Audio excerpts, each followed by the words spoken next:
Good morning, students. How are you? I hope you are all well. I am H.P. Srimal, Assistant Professor of English, Government College, Mangalana. We were reading Selected Snobberies by Aldous Huxley. So far, we have read what is snobbery, how many types of snobberies, and we have read a few types of snobberies. For example, we have read what is modernity snobbery, what is culture snobbery, what is booze snobbery, and what is disease snobbery. Today we take up the next what Huxley writes about snobberies. Is that right? Let's begin. Huxley says the value of snobbery in general, its humanistic point consists in its power to stimulate activity. A society with plenty of snobberies is like a dog with plenty of fleas. It is not likely to become, you know, comatose. Every snobbery demands of its devotees unceasing efforts, a succession of sacrifices.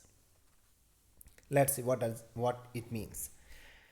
The value of snobbery in general, its humanistic point consists in its power to stimulate activity. The meaning is that, according to Huxley, the value of snobbery consists in its power to stimulate activity. As snobbery is more valuable if it can promote, motivate, instigate more activities. That is to say, the more activities a snobbery stimulate, the more valuable that snobbery becomes. A society with plenty of snobberies is like a dog with plenty of fleas. And here, Huxley uses an excellent simile. He compares a society with plenty of snobberies to a dog with plenty of fleas. You know, here it is plenty of OF. It should be, OF, plenty of fleas.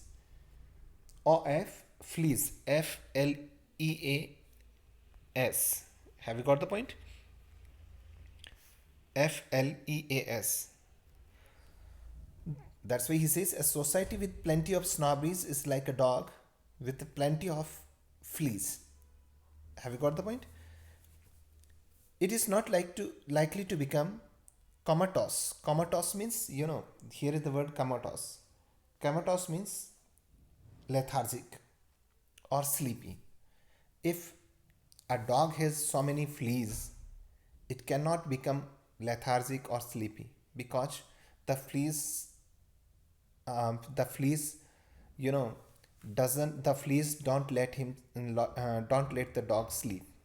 In the same way, a society which is a lot of snobberies will be will be throbbing with activities, because if a society has so many snobberies, it will be engaged in a lot of activities. Every snobbery demands of its devotees unceasing efforts. And again, he explains this point of view that every snobbery demands of its devotees, of its followers, unceasing efforts. Unceasing means ceaseless efforts. A succession of sacrifices. The devotees have to sacrifice so many things to be engaged in that activity. Was that right? Further, Huxley says that the society snob must be perpetually, the society snob must be perpetually line hunting. The modernity snob can never rest from trying to be up to date. Swiss doctors and the best that has been thought or said must be the daily and nightly preoccupation of all the snobs, respectively, of disease and culture. We have read so far, a different type, a different type of snobberies. For example, disease snobbery, then booze snobbery, then modernity snobbery, then culture snobbery. How the people suffering from these snobberies keep them preoccupied, keep them busy, keep them engaged. Huxley makes it clear. He said, as the society snob must be perpetually line hunting. A person who is addicted to society snobbery, he is perpetually means continuously line hunting. And what is the meaning of the word line hunting? Line hunting means he is always searching for heroes and heroines to worship and to follow.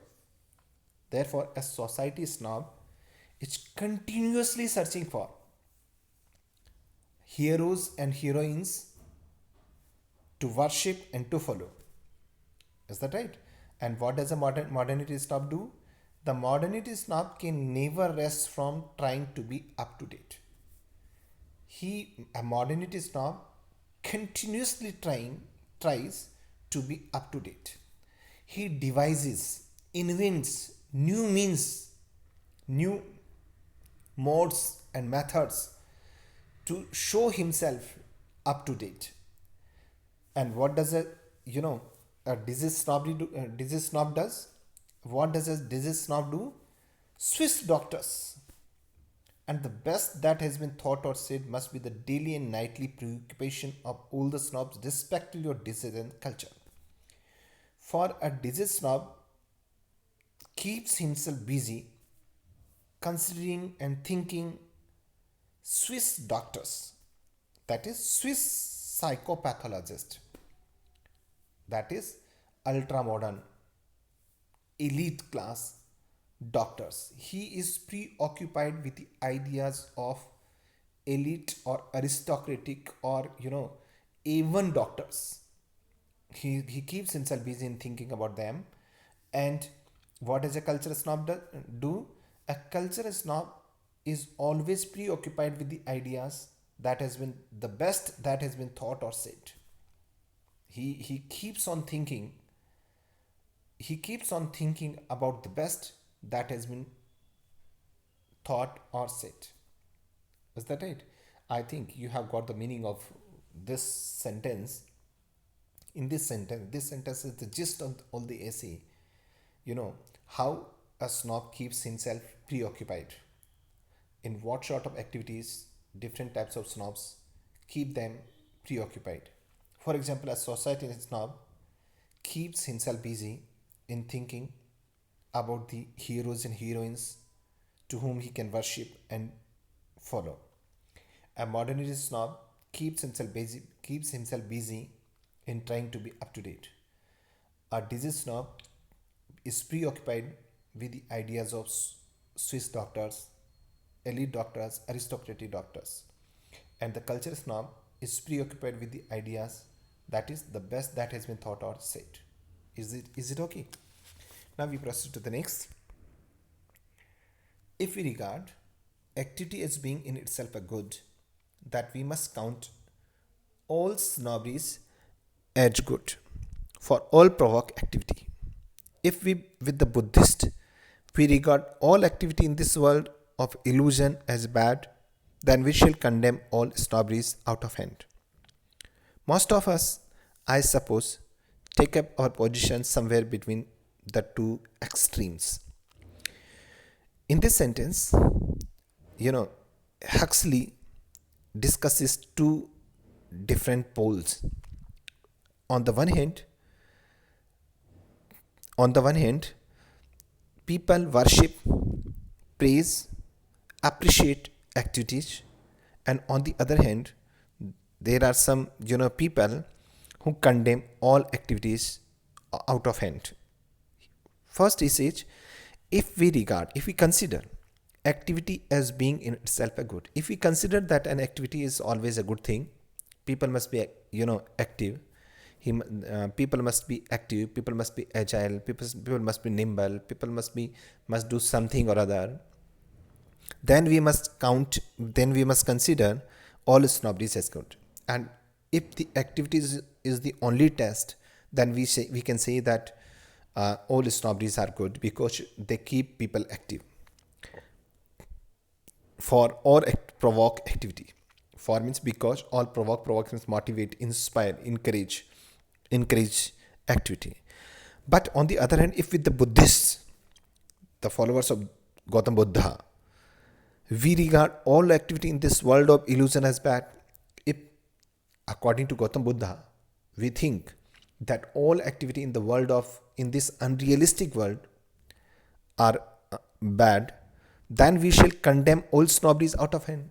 And if it is so, then we will criticize, condemn all activities, all snobberies without thinking time to think. That is offend. But most of us, I suppose, according to Huxley, most of us take up our position somewhere between the two extremes. Neither do we appreciate too much activity, nor do we appreciate idealists, nor do we appreciate ideal life. We take up our position between these two extremes. We want to be busy and we want to avoid useless activities. Is that right? He further says, a manufacturer of motor cars, on the other hand, will rank the snobbery of possessions above cultural snobbery. He says how these the advocates of these snobberies rate other snobberies. A manufacturer of motor cars will rank the snobbery of possession above cultural snobbery. A manufacturer of motor cars feels that snobbery of possessions is greater than cultural snobbery, because the more things you buy, the more cars you buy, the more beneficial it would be for him. He will do his best to persuade people that those who have fewer possessions, particular possessions of four wheels, are inferior to those who have more possessions. A manufacturer of motor cars try to convince people that those who have fewer possessions, especially possessions on four wheels, are inferior to those who have more possessions. He will try to induce you. He will try to induce you. He will try to convince you that, and so on. Each hierarchy culminates in its own particular form, and in this way, all types of snobbery advocates try to convince people that their snobbery is greater than the other one, isn't that? And each hierarchy, that is each social order, reaches a finale in its own particular path. In this way, each hierarchy, that is each social order reaches a finale, culminates means reach a finale in its own particular path. This is all about the essay written by Selected Snobberies. I hope you enjoyed this essay. We will take up the next topic in the next class. Thank you.